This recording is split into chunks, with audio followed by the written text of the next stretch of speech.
मत्ती 8वें बाब की पहली 4 आयत में खुदावंद यीशु मसीह के पास एक कोढ़ी आता है और कोढ़ी आकर कहता है कि अगर तू चाहे तो मुझे पाक साफ कर सकता है।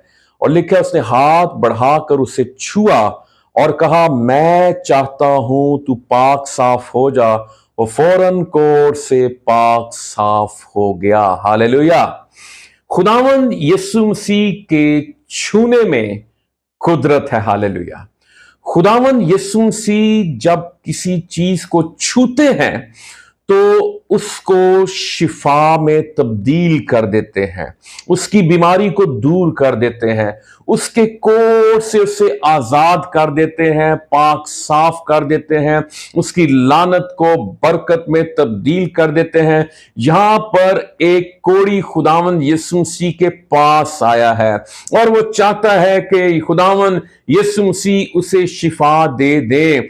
अगर आप भी अपनी किसी बीमारी, किसी कमजोरी से शिफा पाना चाहते हैं तो यीशु मसीह ही आपको शिफा दे सकता है।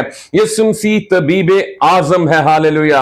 यीशु मसीह के पास हर बीमारी का इलाज है। हालेलुया।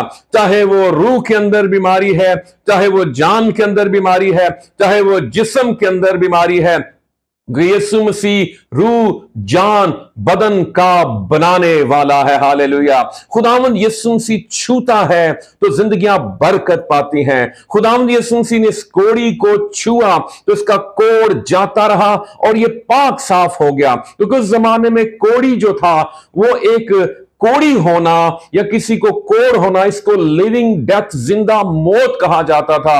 और ऐसे शख्स को लश्करगाह में छोड़ दिया जाता था और वो वहां पर रहता था, कोई उससे मिलता नहीं था, वो लोगों में नहीं आ सकता था, वो लोगों से बातचीत नहीं कर सकता था।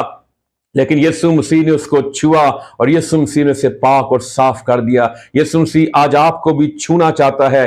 तेरी बीमारी, तेरे कोढ़ को, तेरे गुनाह को, तेरी जिंदगी से दूर करना चाहता है। यीशु मसीह जब सलीब पर लटकाया गया और यीशु मसीह ने सलीब को छुआ तो सलीब की जो लानत थी उसको बरकत में तब्दील कर दिया। यीशु मसीह आज भी तुझे छूकर तेरी जिंदगी को शिफा और बरकत में तब्दील कर सकता है। आमीन।